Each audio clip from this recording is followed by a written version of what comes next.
با سلام خدمت همه عزیزانی که تست ماک تست و آوای شهیر رو شرکت کردن. امیر خادم هستم، آدرس تافل و آیلتس. قبل که بخش ریدینگ ماک 1 رو در خدمتتون باشم.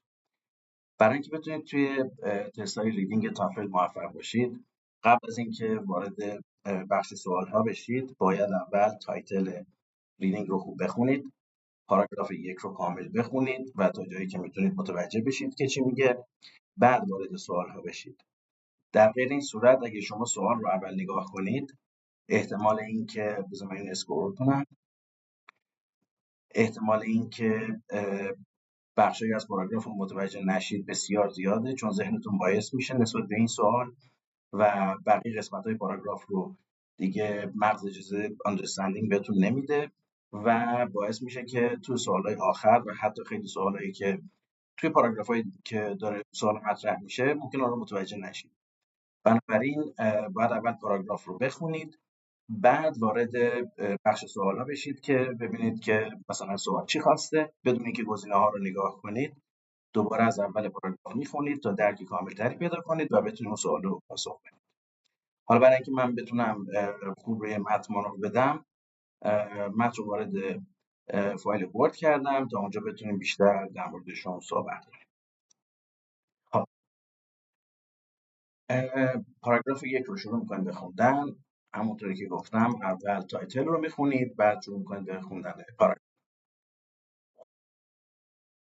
خب همونطور که می‌بینید ریدینگ در مورد انیمال کامیونیکیشن هست، ارتباط بین حیوانات. بریم ریدینگ رو بخونیم ببینیم چه نکات گرامری و وکبی داره و بعد وارد سوال بشیم. پاراگراف 1 میگه که communication among animals has risks as when an animal that makes a noise reveals itself to a predator. میگه که ارتباط بین حیوانات ریسک هایی داره.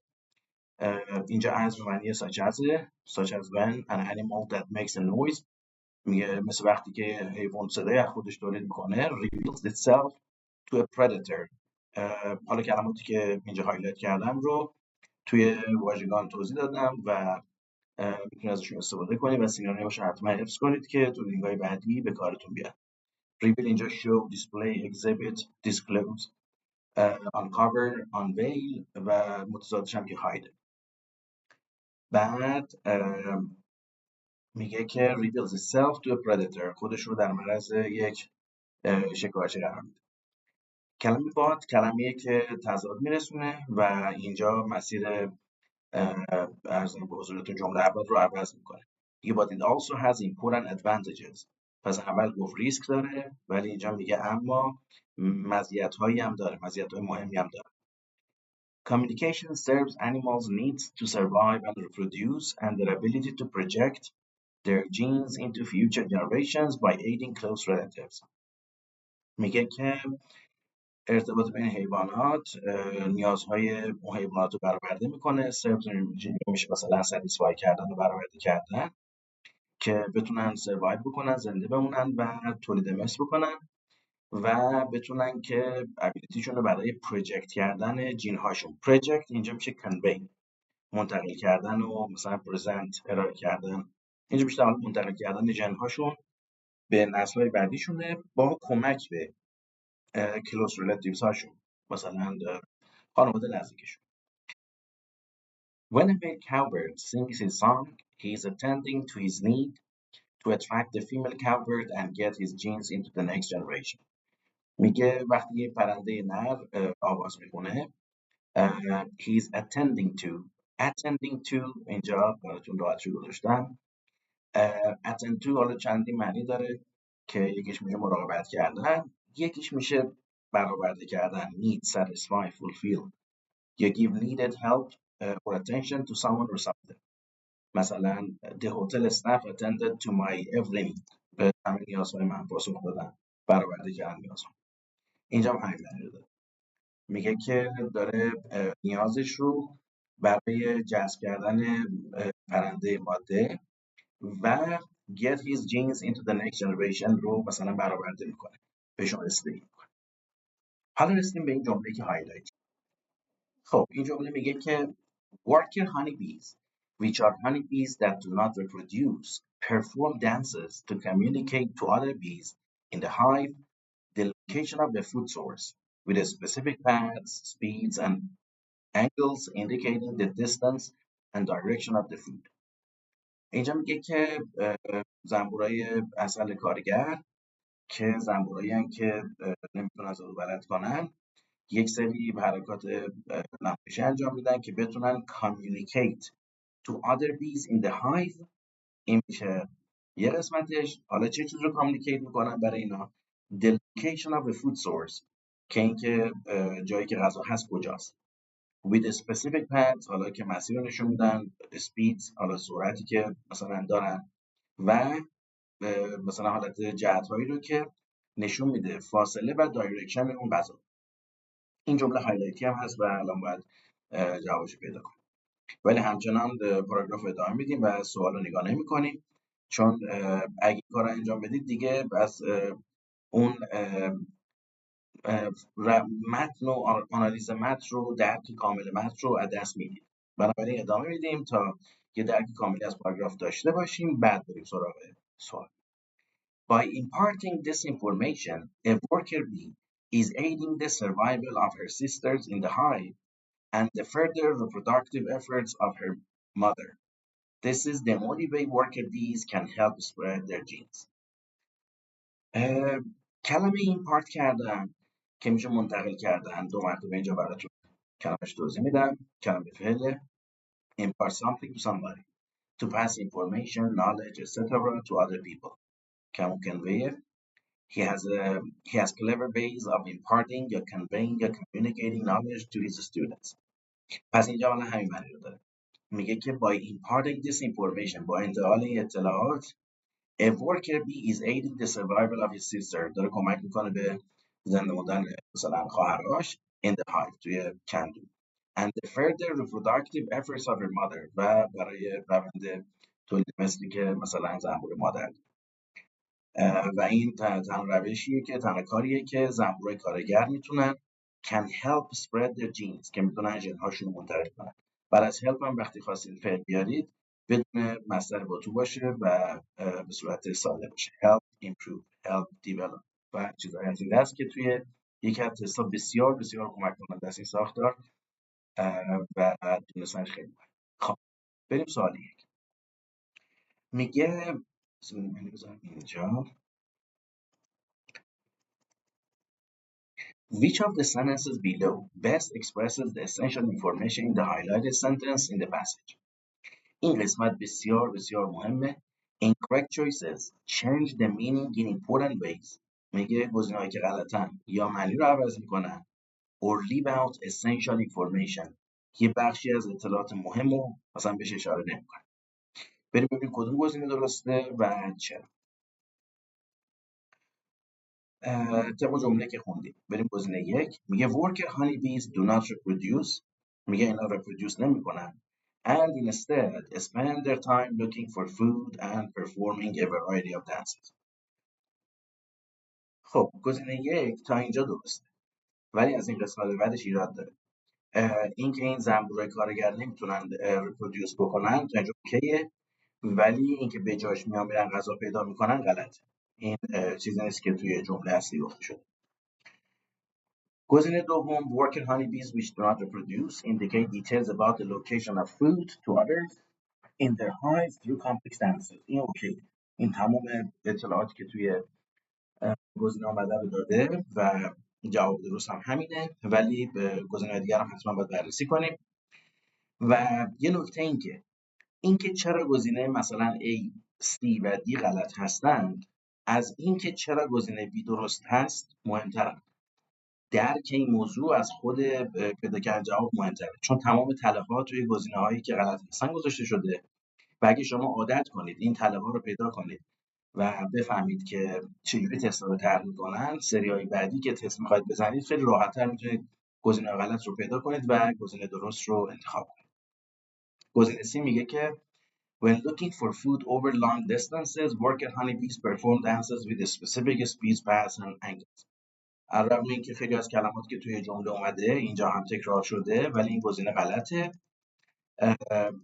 اینجا گفته که وقتی که دنبال غذا دارن میگردن تو مسیرهای دور، اینا پرفورم میکنن این دنس ها رو. در صورتی که بعد از اینکه پرفورم پیدا کردن و به های برگشتن، این با این حرکات مثلا نمایشیشون یا هرچی که هست، به بقیه زنبورا میگن که مثلا پوزیشن غذا کجاست، نه اینکه موقعی که دارن دنبال غذا میگردن.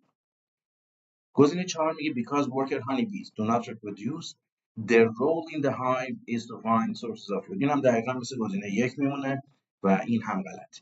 پس گزینه درست همون گزینه B هستش. تست شماره 2 که تست وکب هست، کلمه imparting رو انتخاب کرده که توی متن همونجوری که دیدید گفته بوده by imparting this information و بقیه جمله. impart همونجوری که توی لغت هم نشونتون دادم میشه انتقال دادن دانش، انتقال دادن اطلاعات، حالا هر چی که هست. پس learning information که غلطه، acting on information که قطعا غلطه، collecting information هم که غلطه. این ارائه اطلاعات به کسی یا چیزی هست. پس میشه making information known to others. ببینید کلا برای ریدینگ و لیسنینگ و حتی مهارت‌های رایتینگ و اسپیکینگ 3 تا نکته هست که خیلی باید دقت کنیم، به خصوص تو ریدینگ و لیسنینگ. داشتن دانش گرامری خوب، داشتن واژگان خوب و مهارت تستنی. و اینجا الان که دیگه باید دانش گرامری خوبی داشته باشید، بتونید مثلا گزینه 1 رو بتونید بزنید که پارافریز هست، و دانش گرامری، دانش وکبی خوبی هم باید داشته باشید که بتونید معنی جمله ها رو بفهمید. حالا تستای وکب هم که جای خودشون. بنابراین با این 3 تا مهارت که دانش گرامری و وکب و مهارت تستنی هست، میتونید تمام تستای تافل چه ریدینگ باشه چه لیسنینگ باشه رو بتونید بزنید. خب حالا بریم سراغ پاراگرافتون. میگه که animals do not only communicate with their relatives. اینجا حواستون باشه این not only نیست. میگه do not only communicate with their relatives، فقط با ریلیتیو هاشون ارتباط برقرار نمیکنن، پس با موجودات دیگه هم ارتباط برقرار میکنن. بدون که جمله بعدی رو بخونیم میتونیم از همین اینو بفهمیم. Prey also communicate with predators. میگه پری ها یعنی حیواناتی که قرار شکار بشن با پردیتور هاشون یعنی با شکارچی هاشون ارتباط برقرار میکنن. As when a gazelle stalks, jumps up suddenly in the air to communicate to the lion stalking it that he had been spotted and thus is unlikely to catch the gazelle. میگه که میگه درست مثل وقتی که یه غزال بالا پایین میپره که این پیامو به اون شیری که استاک اینجا میشه مثلا یه تومه چیزی رو مثلا در نظر گرفتن و زیر نظر داشتن، استاک هم که بالا پایین پریدنه، و stalk میشه to move slowly and quietly towards an animal or a person in order to kill, catch or harm it or them. A lion was stalking a gazelle. Creep up on somebody or something, trail somebody or something, follow, shadow somebody or something. اینا از گزینه‌های سینونیمش هستن. پس اینجا میگه که وقتی یه غزال بالا پایین میپره، این پیامو به شیری که اون رو زیر نظر داره و میخواد بگیرتش میده که این ضمیریه که رفرنسش باید متوجه بشید که همین شیره هست. میگه این پیامو به شیر میرسونه که he has been spotted. spot هم اینجا میشه لوکیشن کسی یا چیزی رو مشخص کردن. To see or notice a person or thing especially suddenly or when it is not easy to do so. I finally spotted my friend in the crowd.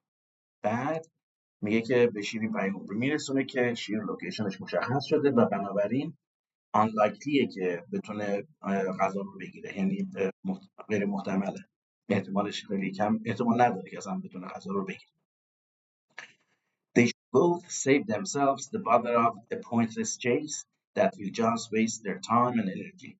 میگه هر دوشون باید بدونن که زحمت این مثلا تبع‌وگریز بی هدف، pointless یعنی بی هدف و useless، که وقت هر جفتشون رو و انرژیشون رو حرام میکنه. Sometimes predators listen in on the communications of their prey, as when dolphins detect the sounds made by fish. میگه بعضی وقتا شکارچی‌ها listen in on دقیقا موقعیه که به صورت مخفی بدون اینکه کسی متوجه بشه به کانورسیشن کسی گوش کردن، حالا اینجا بین حیوانات، دقیقا معنی ایوزدراپ میده که اینجا هم گزینه‌اش براتون گذاشتم. listen on listen in on یا listen in something. If you listen in on a conversation, you listen to it, especially secretly, without saying anything. They did not know that the police were secretly listening in. و اینجا هم همین داستان اتفاق داره میفته. میگه بعضی وقتا شکارچی‌ها یواشکی به کامیونیکیشن شکارشون گوش میدن، درست مثل وقتی که دلفین‌ها دیتکت میکنن، تشخیص میدن، متوجه میشن صداهایی که توسط ماهی مثلا داره تولید میشه. In discussing animal communication, it is customary to identify a signaler and the recipient of a signal. میگه که در بحث ارتباط حیوانات خیلی مرسوم، خیلی رایجه، خیلی common practice دیگه، کاری که همیشه انجام میشه to identify a signaler and the recipient of a signal، که مشخص بکنی کسی که داره سیگنال رو میفرسته و دریافت کننده اون سیگنال. This does not imply that either individual is consciously aware or even unconsciously intends to send or receive the signal. میگه این به این معنی نیست که imply یعنی به صورت ضمنی گفتن، این به این معنی نیست که هر دو طرف به صورت آگاهانه یا به صورت ناگاهانه قصد دارن که پیامی رو بفرستن یا دریافت کنن. در ادامه میگه که an older view construed communication as a cooperative activity in which a sender and receiver collaborated to get a message across. میگه یه دیدگاه قدیمی construe به معنی تلقی کردن، برداشت کردن، تفسیر کردن. میگه to understand the meaning of a word sentence or an action in a particular way. interpret سینونیم خیلی خوبیه. He considered how the remark was to be construed. یا her words could hardly be construed as an apology. میگه اصلا به عنوان apology نمیشد در تفسیرش کرد، در نظر گرفتش. بعد اینجا میگه دیدگاه قدیمی کامیونیکیشن رو به عنوان یه فعالیت مثلا دو طرفه در نظر میگرفته که همکاری توش صورت میگرفته، که در این فعالیت sender and receiver collaborated. labor یعنی کار، co و com یعنی together، همون cooperation دقیقا. collaborated یعنی همکاری میکردن to get a message across. get a message across هم میشه مثلا پیامی رو به کسی منتقل کردن. cause to be understood یا communicate a message. It's difficult to get humor across in another language. توی زبان دیگه خیلی سخته بخوای طنز یا شوخی رو مثلا بیان کنی و پیامشو منتقل کنی به دیگران. خب در ادامه میگه It is now understood that the picture can be much more complex.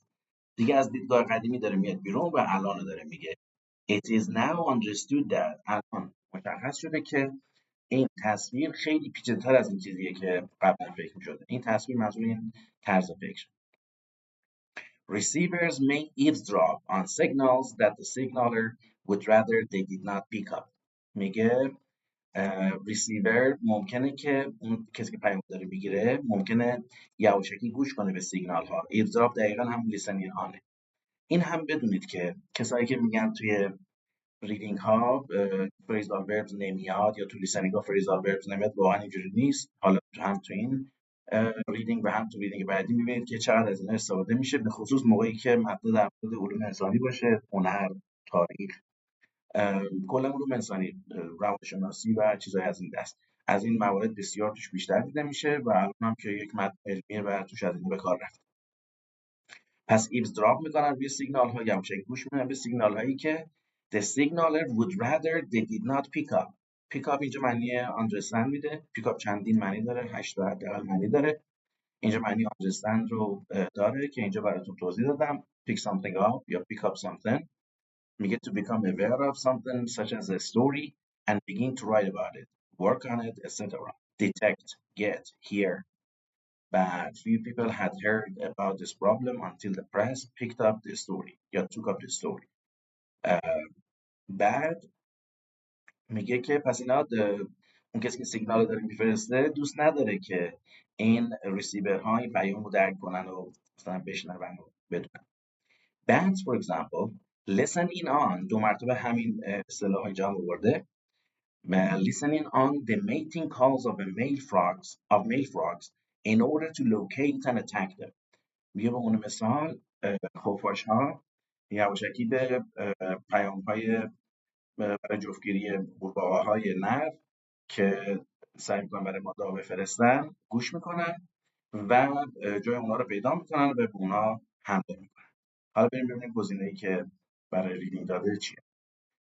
کلمه که customary که اونجا صحبت کردیم توی متن گفته it is customary that توی یکی از متن‌ها توی متن پاراگراف گفته it is customary to identify a signaler and the recipient of a signal. customary که حالا توی لغت‌ها اگه اشتباه نکنم براتون آوردم usual, traditional, normal, conventional این هم یکی از کلمات بسیار بسیار مهم متن‌های ریدینگ و لیسنینگ. familiar, accepted, routine, regular این کلمه‌ای که سیناریماش هستن. and unusual. It is customary to tip hairdressers in this country. میگه مرسوم معمول common practice هست توی این کشور که به hairdresser ها مثلا انعام بدن. بنابراین اینجا it is necessary that که نمیخوره. it is common practice خوبه دقیقا همینه معنیش. it is easy که مثلا اینجا تو مد نمیخوره. helpful هم که مثلا out of question.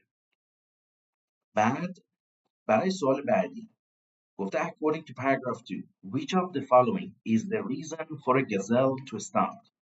میگه کدوم یکی از اینا این رو میرسونه که چرا یه غزال بالا پایین میبره وقتی که یه پردیتور رو دیده و این پیام چیه این سیگنال چیه. to communicate the presence of a predator to its relatives میخواد به relatives پیام بده که یک مثلا شکارچی در کمینه که این نبود. to communicate to a predator that it is a dangerous prey animal که میخواد بهش بگه که من حیوان خطرناکی هستم برای تو و تو نمیتونی منو شکار که این هم نبود. to warn a predator that chasing it will probably be unsuccessful این دقیقا همون چیزیه که اونجا گفته بود که گفته بود که زحمت دنبال کردن این رو نده و انرژیشون رو حروم نکنن.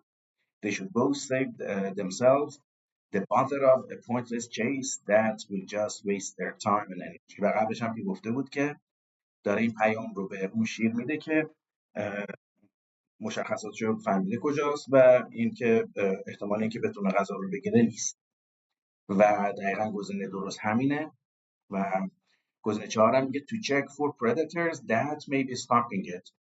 این هم قرار نیست چک بکنه که پردیتور داره استاکش مونه. این که فهمیده پردیتور اونجا هست بالا پایین میپره که بهش پیام بده که من میدونم که مثلا در شرف گرفتن منی و انرژی و وقت خودتو و مثلا اون غزالی که دارین پیام میفرسته رو حروم نکن.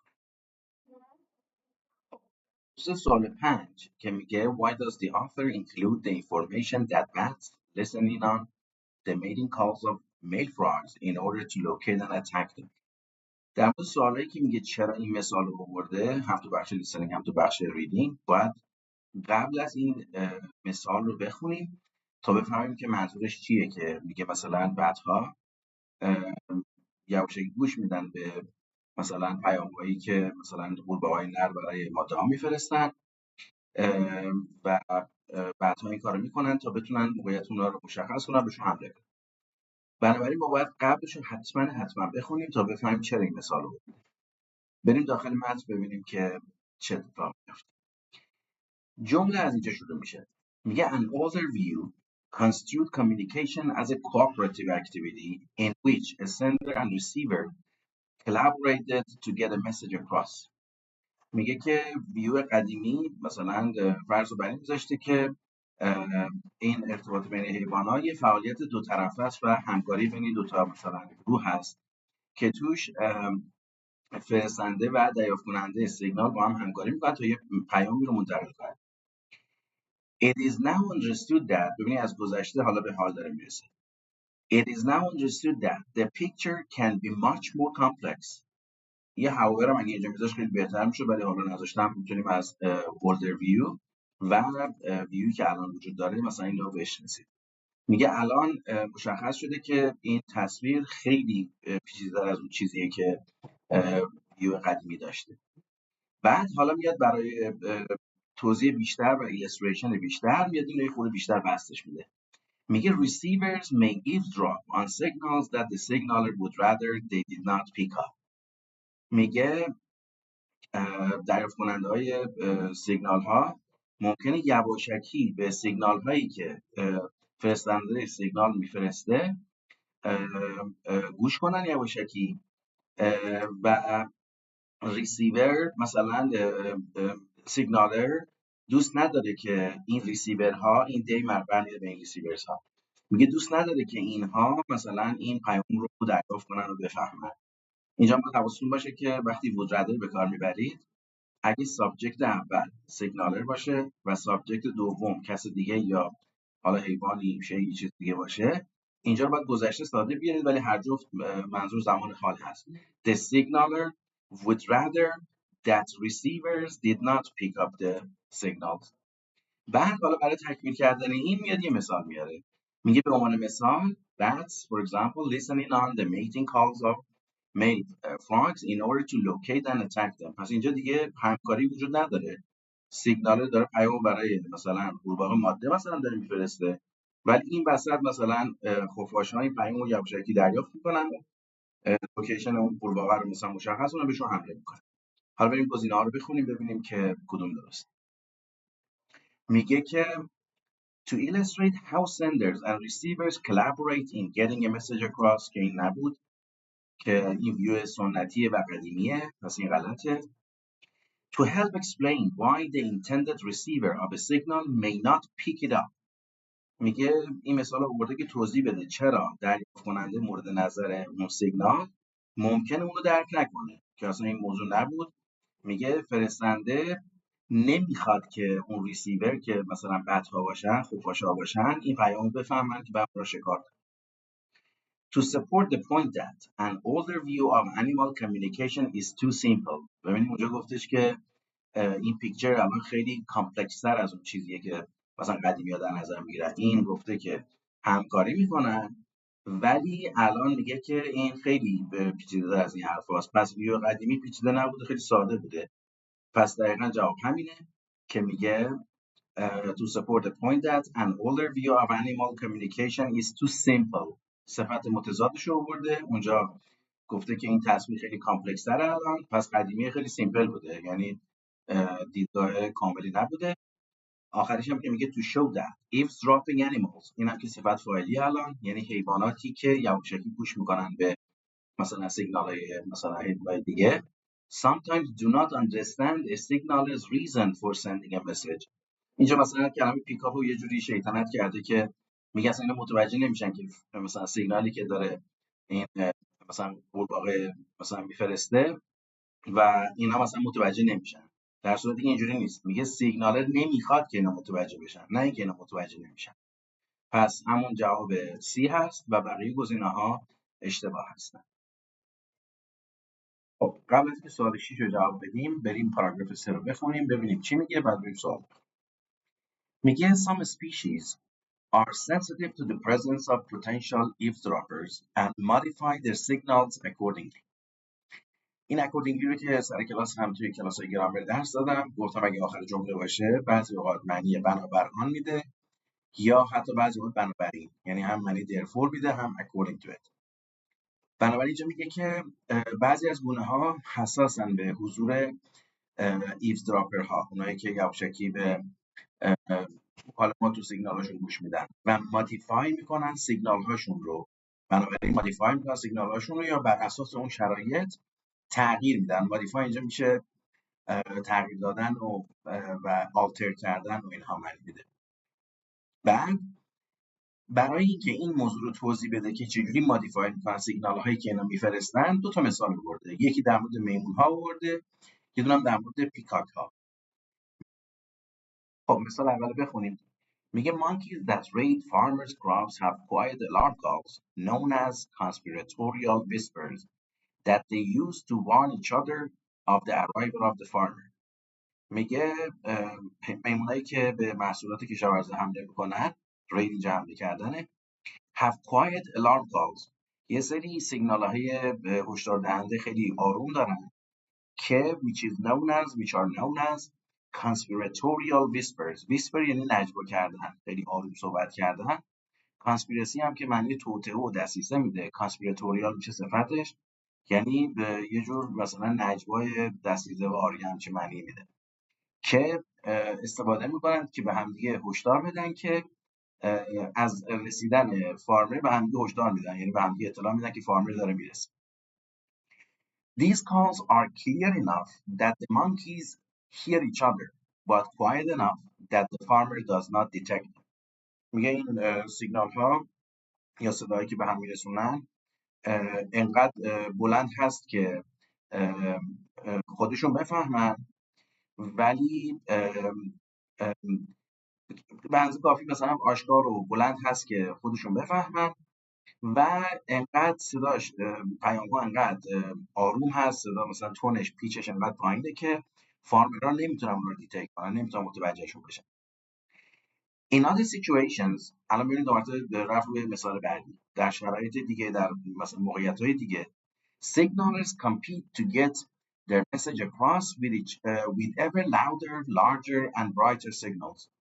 یه موقع یه جمله رو میخونید، یه بخشایش رو متوجه نمیشید. الان مثلا میگه که این کسایی که پیام ارسال میکنن رقابت میکنن که بتونن یه پیامی رو منتقل کنن.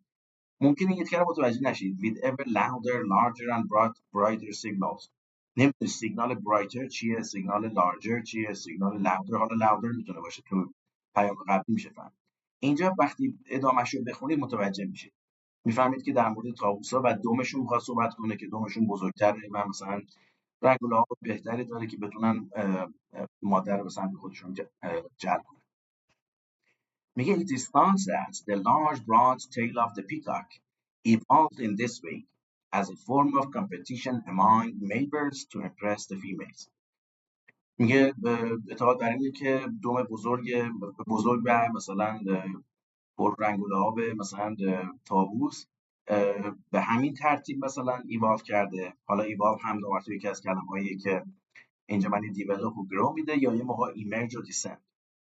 اینجا پس میگه به همین ترتیب مثلا رشد کرده و مثلا بهبود پیدا کرده و یه فرمی از رقابت رو بین پیکاک‌های نر، یعنی طاووس‌های نر هست که بتونن طاووس‌های ماده رو تحت تاثیر قرار بدن. به خاطر همین یه جور سیگنال دارن میفرستن به سمت ماده ها.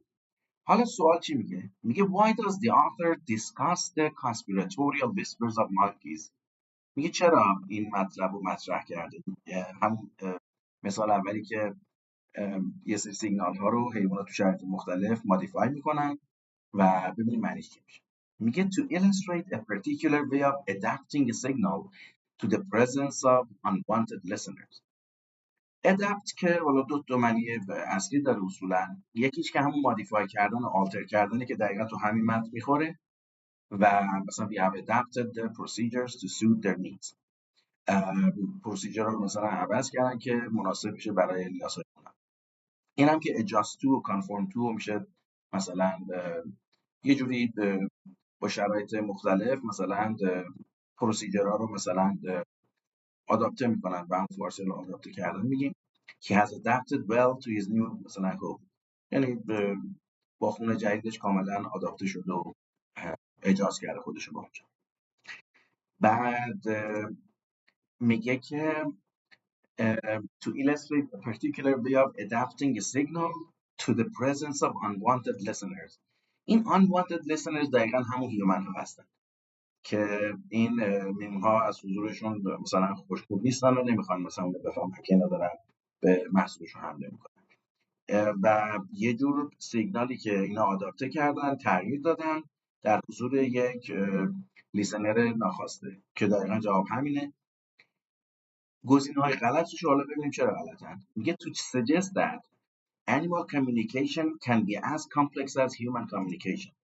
اصلا اینجا از ارتباطات انسان‌ها با هم دیگه صحبتی نشده که این بخواد با اون مقایسه کنه و بگه مثلا ارتباطات اینا کامپلکسه، برای اینها هم کامپلکس. اصلا ارتباط معنایی بین متن و این جمله وجود نداره. گزینه سی میگه to point out similarities between the alarm signals of monkeys and the signals of peacocks. اصلا قصد این نیست که بگه اینا چجوری سیگنال میفرستن و سیمیلاریتیش با سیگنال هایی که پیکاک ها میفرستن چیه. موضوع اینه که دو مدل از تغییر دادن سیگنال ها و هم برای میمون ها که در حضور انسان ها صداشون کم میکنن که مثلا انسان ها نشنون و پیکاک ها هم این مثلا سیگنالی که با دومشون رو مثلا بدنشون میفرستن مثلا این ایوالو کرده و تغییر کرده تا بتونن مثلا تاثیر بیشتری رو فیمیل ها بزنن. پس این نیومده این دوتا رو با هم مقایسه کنه شباهتشون رو بگه. بعدش هم میگه to explain how monkeys communicate with farmers. میمونا با هم ارتباط برقرار میکنن، با انسان ها ارتباط برقرار نمیکنن، در حضور انسان ها با هم دیگه مثلا پیام‌های خیلی با صدای پایین ارتباط برقرار میفرستن که به هم هشدار بدن که مثلا انسان حضور داره و به مشکل نخوره. خب حالا بریم سراغ پاراگراف 4 که بتونیم سوال 7 رو جواب بدیم. توی این پاراگراف کلمات خیلی خوبی هم اومده که توی تستای دیگه آزمون دیگه هم خیلی کمکتون میکنه. قبل از این سوال بخونیم بریم پاراگراف رو بخونیم. The tail of the peacock is an example of an honest signal, one that is intended to provide accurate information. میگه دم طاووس یه مثالی از سیگنال مثلا honest که مثلا توش فیک نیست. بعد این وان هم ضمیر همین سیگناله، میگه سیگنالی که is intended to provide accurate information که اطلاعات دقیق. میگه the size and bright coloration of an impressive male's feathers indicate health, requiring adequate nutritious food, energy and preening یا هم grooming to maintain که بتونه اینو مینتین کنه. میگه حجم و مثلا رنگای خیلی روشن پرهای تاثیرگذار مثلا دم طاووس نشون دهنده سلامتی اون طاووسه هست. که اینجا یه ادجکتیو کلاس داشتیم همونجوری که توی کلاس درس دادم تو دورای گرامر. این which require بوده یا which requires که which افتاده بر require شده require و سینونیم هاش هم میشه که میطلبه، مثلا که نیاز داره، که حالا سینونیماش میتونه بگه which call for یا which necessitate که حالا چه چیزی رو نیاز داره. adequate nutritious food, energy and training to maintain که میگه به اینا نیاز داره که بتونه این ویژگی خوبی که دمش داره رو حفظ کنه. adequate یه چند تا کلمه که اینجا هست من بگم بعد بریم سراغ ادامه بحث. ببینید adequate اینجا معنی enough in quality, quantity or good enough in quality for a particular purpose or need. مثلا میگه an adequate supply of hot water یعنی به اندازه کافی hot water هست، یا adequate for something به کار میره یا adequate to do something. مثلا the space available is not adequate for our needs کافی نیست برای نیازمون. training that is adequate to meet the future needs of industry میگه کافی برای برآورده کردن نیازهای صنعت. این maintain هم اینجا منظورش to make something continue at the same level, standard, etc. که preserve معنی میده. to maintain law and order نظم و قانون رو مثلا حفظ کردن. to maintain standards استانداردها رو حفظ کردن. maintain balance مثلا یه تعادلی رو حفظ کردن. The two countries have always maintained close relations روابط مثلا نزدیکی رو حفظ کردن توی مثلا مدت یا همیشه. بعدیش هست preening. اینجا منظور این که پرنده ها وقتی پرین میکنن بذارید preening برای پرنده ها to clean itself or make its feathers smooth with its beak با نوکش دمش رو پرهاشو مثلا همیشه تمیز میکنه و توی شرایط خوبی نگه میداره. بعد اینجا میگه که این رنگ و لعاب و مثلا این سایزی که مثلا دم خیلی جذاب این پیکاک داره نشون دهنده سلامتی اون پیکاک هست که نیوتریشس فود نیاز داره، انرژی نیاز داره، مثلا پرینینگ نیاز داره که خودشو تمیز کنه، پراشو تمیز کنه با نوکش تا بتونه این سلامت حالا هم حالا دمش یا خودشو بتونه حفظ کنه. بعد میگه peacocks do not have the resources to fake their tails. اینم خیلی جمله جالبیه. مثلا اینجا resources منظور اون توانایی an ability or quality that allows you to do the things that are necessary. مثلا do you have the intellectual resources to do the job؟ مثلا توانایی یا اون قابلیت انجام این کار رو داری یا نه. مثلا inner resources to do something، توانایی درونی. مثلا میگه این توانایی رو نداره که بتونه فکر بکنه مثلا دمش رو، یعنی دم مثلا بی‌کیفیتی رو به جای دم خوب نمیتونه جا بزنه، نمیتونه اینو به صورت تقلبی سینه‌شو بده. مثلا she faked a yawn، یعنی به صورت چی میگن الکی خمیازه کشید مثلا. اینجا میگه نمیتونه این کار رو انجام بده. بعد furthermore، همونطور که تو کلاس 2 مرتبه گفتم furthermore، moreover، what is more و further یعنی مهمتر. این که یعنی مطلبی که الان اینجا داره میاد از قبلی مهمتر، همون این ادیشنه ولی با معنی مهمتر. having bright flashy feathers، اینم که بهتون گفتم که هر دو تا صفت قبل از اسم میاد یا میتونه بینشون کاما بگیره یا برات بگیره. پس اینجا میشه پرهای مثلا فلشی، حالا با رنگ و لعاب زیاد و مثلا براق. or a long train هم دم حیونا رو میگن train و به خصوص دم طاووس رو. that might slow you down، که ممکنه سرعت اون پیکاک رو کم کنه. این یو منظور اون پیکاک. can come at the cost of being more susceptible to predators. این یه تیکه بسیار مهمه و تو تست‌های بسیار زیاد این تیکه ها رو خواهید دید، هم at the cost of و هم susceptible. کاست رو اول میگم بعد susceptible رو میگم. ببینید cost میگه the effort, loss or damage that is involved in order to do or achieve something. میگه آسیب یا مثلا خطری که ممکنه برای انجام یک کاری به وجود بیاد. مثلا she saved him from the fire but at the cost of her own life، به قیمت زندگی خودش. می‌بینید؟ یعنی اون چیزی که بعد از at the cost of و سینونیماش هم اینجا نوشتم at the expense of و at the این هم sacrifice of some. این سه تا و به خصوص at the expense of تو تست‌های بسیار زیادی توی تافل و آدرس اومده، به خصوص تافل. حالا بعد میگه به قیمت زندگی خودش تونست جون اون رو نجات بده. یا مثلا he worked non-stop for 3 months at considerable cost to his health، یعنی سلامتیش به خطر افتاده. literacy levels have improved، سطح مثلا education بالا رفته but at the cost of other subjects، ولی به قیمت به فنا شدن سابجکت های دیگر. پس at the expense of و at the sacrifice of هم همین سینونیم هستن.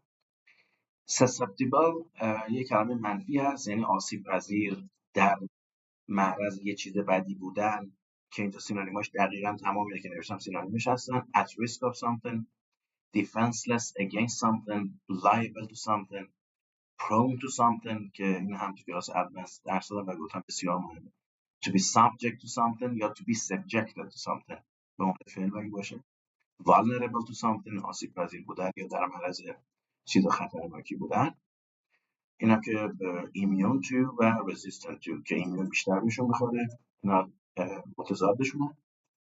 پس میگه bright flashy feathers or a long train that might slow you down can come at the cost of being more susceptible to predators.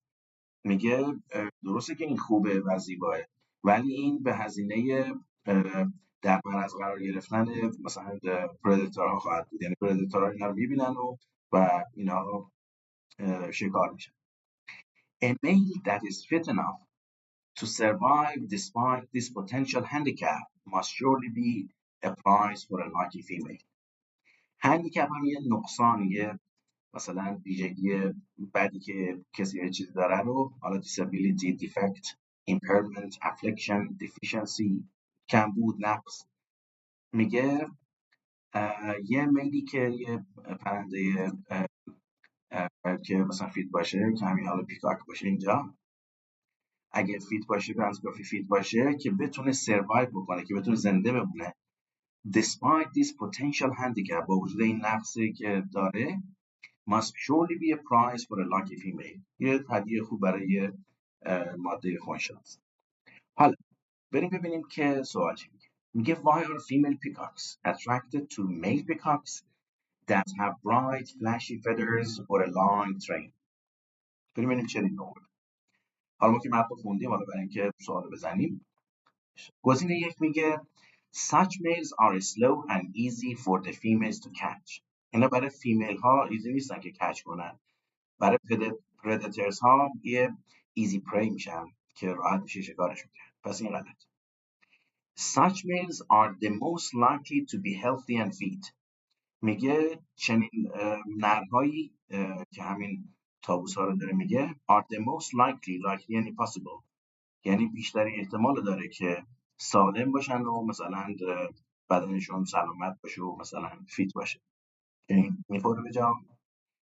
Such males provide the best protection against predators.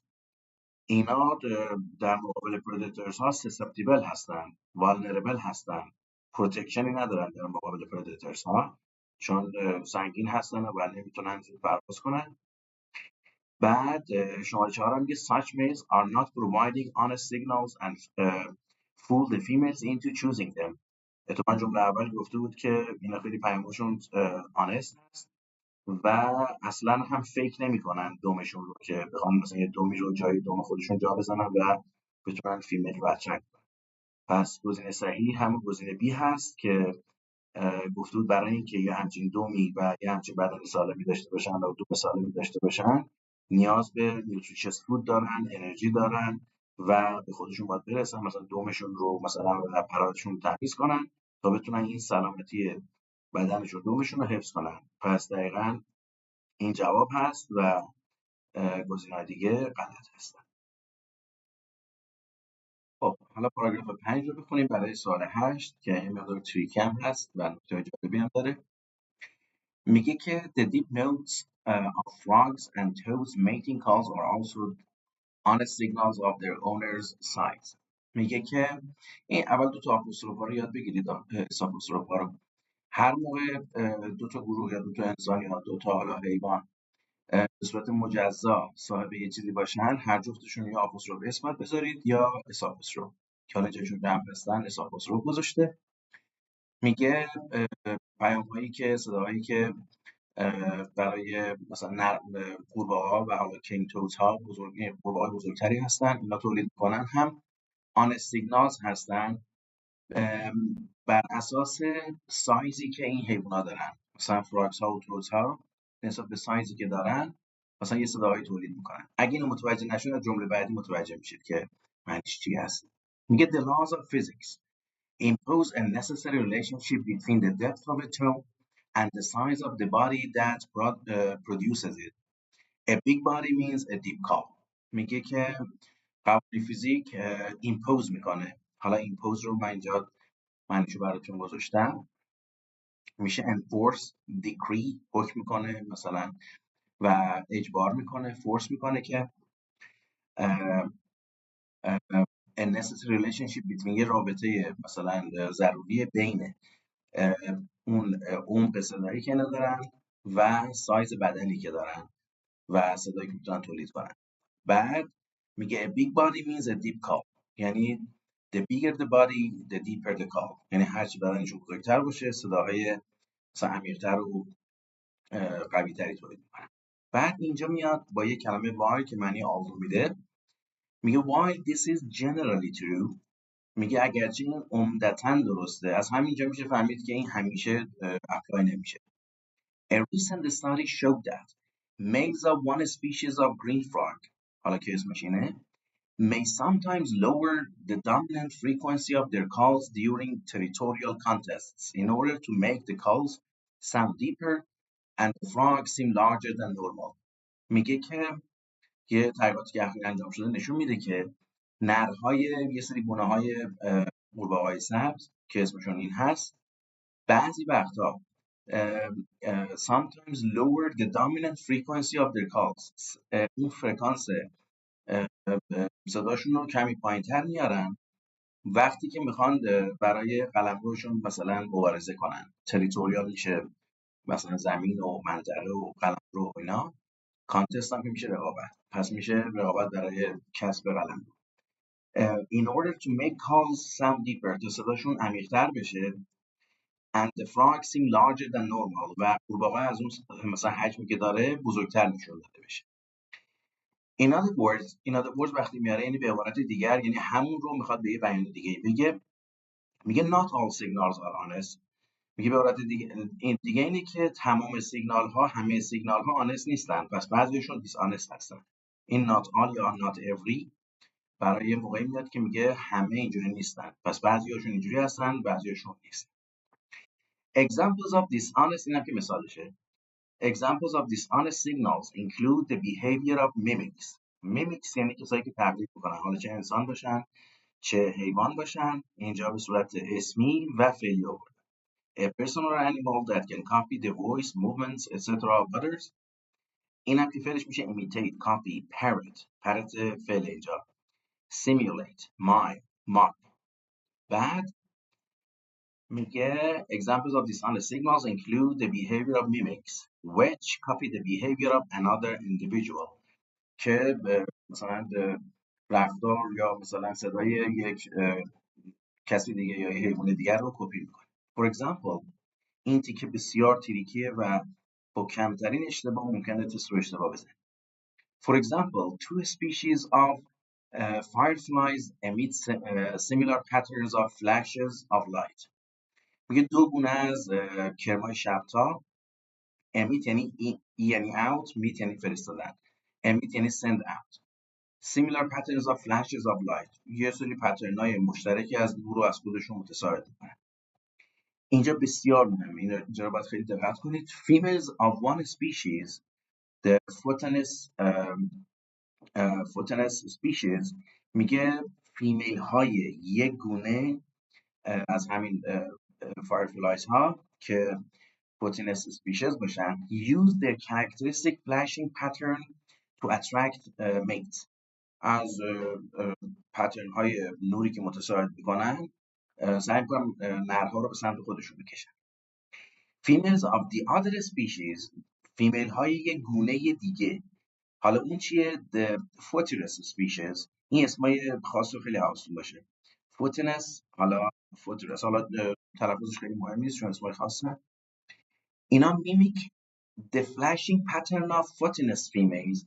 اینا میان پترن های نوری که اینا تولید میکنن رو از اون گروه فوتونوس رو کپی میکنن، تقلید میکنن. mimic the flashing pattern of photonous females so that یعنی تا هدفه. they can lure photonous males and eat them. میگه اینا رو اقوا میکنن، اینا رو وسوسه میکنن و اونا رو میخورن. lure، حالا یا لیور که بریتیش هست یا لور که امریکن هست، هم فعل داره هم اسم. بعد to persuade or trick somebody to go somewhere or to do something promising by promising them a reward. entice، tempt اقوا کردن، induce بعد یا induce، allure، seduce یا beguile گمراه کردن و گول زدن. the child was lured into a car but managed to escape، یعنی گول زدنش و خواستن بدزدنش، بردنش تو ماشین ولی فرار کرد. young people are lured to the city by the prospect of job and money. by prospect of job and money یعنی با دورنمای شغل و مثلا پول اینا اقوا میشن و به شهر میان. پس حالا سوال اینجا اینجوری میگه که paragraph 5 suggest یعنی نشون میده which of the following about photonous males. اینو باید خیلی دقت کنید. یک سری از سوالایی که اشتباه میزنید، یک سری که چه بسا خیلی از سوالایی که بچه‌ها اشتباه میزنن به واسطه اینه که سوال رو خوب نمیخونن، که همون جلسه اول کلاس ادوانس همین رو توضیح دادم که سوال رو باید خوب بخونید که 50% جواب تو خود هم سوال هست. میگه فوتونوس میلز ها در مورد اینا چه چیزی داره میگه they use honest signals to attract females. اصلا اینجا این نبوده که اینها سیگنال میفرستن، فیمیل ها سیگنال میفرستن که میل ها رو به سمت خودشون جذب کنن. پس این غلط. they often copy another's behavior. اینا اصلا رفتار کسی رو کپی نمیکنن. فیمیلان که رفتار اون یکی فوتیروس ها رفتار اون نورهایی که فوتینوس ها میفرستن رو کپی میکنن تا مثلا نرها رو جذب کنن سمت خودشون و بخورنش. پس این هم غلطه. They often eat photinus females. نرها ماده ها رو نمیخورن. ماده های فوتینوس نرهای فوتینوس رو میخورن، یعنی این ماده های اینها نرهای اینها رو میخورن. They sometimes mistake photinus females for females of their own species. Mistake somebody or something for another یعنی کسی یا چیزی رو به جای کسی اشتباه گرفتن. پس این نرها یه موقعهایی فیمیل های فوتینوس رو به جای فیمیل های گونه خودشون اشتباه میگیرن. پس این در مورد فوتینوس میلز ها دقیقاً صدق میکنه. پس گزینه 4 جواب صحیحه. خب برای سوال 9 چون از پاراگراف 2 هست دیگه پاراگراف اول نمیخونیم. اول سوال رو نگاه میکنیم و بعد وارد متن میشیم. توجه داشته باشید که یه کلمات خیلی کلیدی هستن تو این ساختاری که برای گپ هست. کلمات مثلا مثل this, that, another, the other, but, however, nevertheless و از این دست خیلی کمک کننده هستن که الان اینجا کلمه but هست یعنی یه تضاد رو داره میرسونه و میگه که but predator prey communication is not always advantageous for both animals. میگه همیشه برای هر دو طرف سودمند نیست، پس ممکنه برای یک طرف مضر باشه. بعد بریم ببینیم کجای متن میتونیم این جمله رو جا بدیم و توجه کنید برای این مدل سوال‌ها هم باید به جمله قبلی ربط داشته باشه هم باید به جمله بعدی ربط داشته باشه. تستایی که توی گرامر ادوانس زدیم یه چند تایی از اینا بود که توی یک جا مثلا به جمله قبلی ربط داشت ولی به جمله بعدی ارتباطی نداشت. بنابراین باید یه گزینه دیگر رو انتخاب می‌کردیم. اینجا هم همینطور. الان میگه که اما رابطه پردیتور و پری همیشه برای هر دو طرف سودمند است. بریم داخل متن. میگه animals do not only communicate with their relatives. میگه همیشه با relatives های خودشون ارتباط برقرار نمی‌کنن، با کسای دیگه هم ارتباط برقرار می‌کنن که همون پردیتور منظورشون باشه. میگه prey also communicate with predators as when a gazelle jumps up suddenly in the air to communicate to the lion stalking it that he has been spotted and thus is unlikely to catch the gazelle. این که اوکی. اینجا که نمیتونیم جمله رو بذاریم چون اگه اینجا بذاریم این جمله ارتباطش به جمله قبلی قطع میشه. They should both save themselves the bother of a pointless chase that will just waste their time and energy. پس اینجا نمیخواد.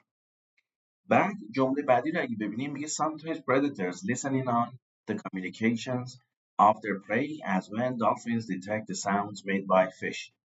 این جمله اینجا میخوره ولی باز هم جمله بعدی رو بررسی میکنیم ببینیم که اشتباه نکرده باشیم. میگه پس اینجا الان برای هر جفتشون سودمند بود تا اینجا، یعنی هم شیر وقتش رو حرام نمیکرد که دنبال غذا بوده و اینکه غذا رو هم نجات پیدا میکرد. بعد اینجا اگه جمله رو بذاریم میگه اما همین رابطه که گفت رابطه prey communication is not always advantageous for both animals. برای هر دو تا حیوان مثلا سودمند نیست.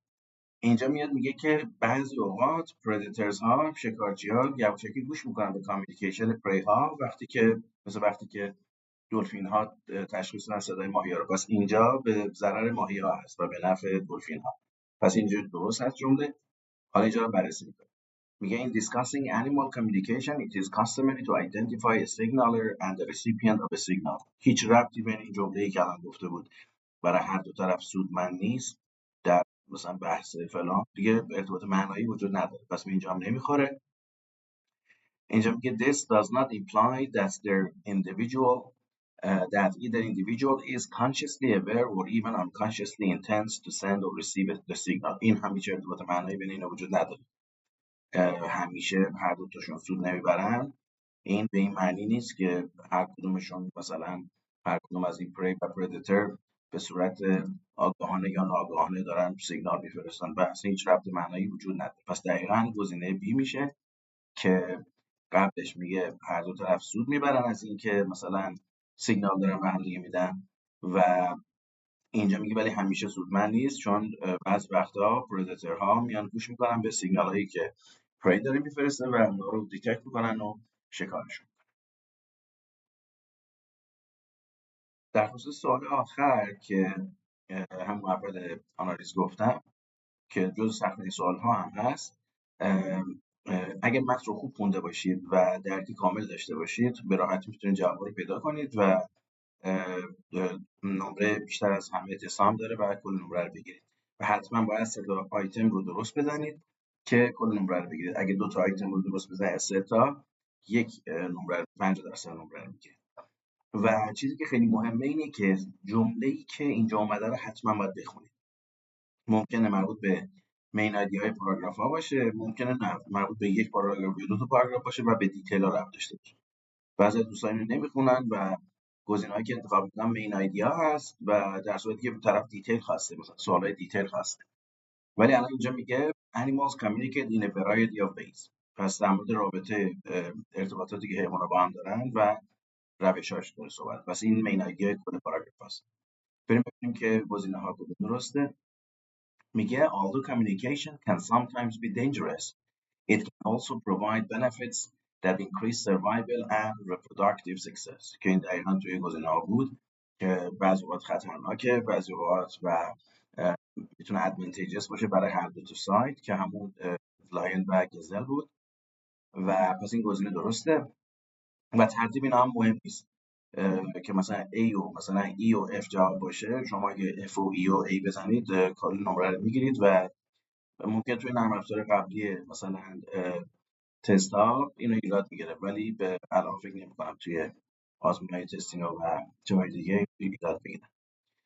بعد گزینه C میگه که animal signals can be honest but some animals send out false information when competing against or hunting other animals. این هم درسته. میگه اون honest سیگنالی که بود برای همون پیکاک ها بود که خطوط فیک اتیل نمی کنن. اینجا هم یه سری هم که فیک میفرستادن اطلاعات رو، سیگنال ها رو، مثل همون قورباغه های ماده فوتینوس بود چی بود، اون یه سیگنال فالسی رو میفرست که نره جنس مخالفش رو جلب کنه سمت خودش و مثلا شکارش کنه. پس این هم درسته. Farmers often listen to monkey calls in order to detect the monkeys and protect their crops from them. نه این غلطه. مانکی ها بین خودشون یه سری پیام هایی داشتن که ویسپر میکردن، conspiratorial whispers. پس این غلطه، فارمر ها گوش نمیکردن. B میگه communication is not always a cooperative intentional activity and can include predators listening to the prey to locate the prey. دقیقا درسته. همیشه کوآپراتیو نیست. این دیدگاه قدیمی بود که میگفت قدیمی هم گفت هر دو طرف مثلا کوآپریت میکنن برای سیگنال فرستادن و گرفتن، ولی تصویر خیلی پیچیده‌تر از اینه. خیلی از حالا پردیتورها لیسنین آن میکنن یا ایوز دراپ میکنن و مسیج ها رو تو مسیر متوجه میشن و شکار رو و پری رو شکار کنن. پس این هم میتونه جواب باشه. فعلا A و C و B درست بوده، ولی باز هم دو تا گزینه دیگر رو میکنیم، شاید مثلا تکمیل تر از یکی از اینا باشه و اون رو بخوایم جابجا کنیم، ولی فعلا A و B و C رو انتخاب میکنیم. میگه not every single signal involves a signaler and a recipient because some animals send and receive signals unconsciously. میگه همه سیگنال ها سیگنالر و ریسیپین ندارن که غلطه. همیشه یه سیگنال فرستاده میشه و یه ریسیپین داره، حالا یا از گونه خودشونه یا گونه های دیگر رو پردیتور هستن. بعد میگه because some animals send and receive signals unconsciously. اینا مثلا بحث این نبود که اصلا کانشس باشه unconscious باشه، پیام میفرستن و حالا یا همجنس خودشون پیام میگیره یا پردیتور تو مسیر پیام میگیره. این غلطه. F هم میگه some animals use signals to cooperate during territorial contests against other species as well as during predator attacks. این هم در خصوص قورباغه‌ها بود که مثلا صداشون رو کلوفتر میکردن که توی تریتوریال کانتست بتونن از رقیبشون جلو بزنن و خودشون رو بزرگتر و قوی‌تر نشون بدن. این به این معنی نیست که با هم دیگه همکاری میکنن که مثلا در طول مثلا جنگ سرزمین مثلا منطقه‌شون رو بخوان حفظ کنن و تریتوریشون رو بخوان حفظ کنن. همکاری در کار نبود، فقط صداشون رو مثلا قوی‌تر میگن که نشون بدن حیوان بزرگتری هستن. و از ول هم که اینجا مریبه هم میده و در طول مدتی که بعد during predator attacks، موقعی هم که پردیتورها میخوان بهشون حمله کنن. اصلا این بحث این نبود که موقعی که پردیتورها میخوان اتک بکنن اینا صداشون عوض میکنن، پس این هم گزینه غلطیه. پس آیتم های A و C و B جوابای درست هستن که سامری کل پاراگراف ها و مین آیدی ها بوده. امیدوارم که موفق باشید و در طول امتحانتون با دقت سوالا رو بخونید و خوب آنالیز کنید و بتونید تستا رو خوب جواب بدید.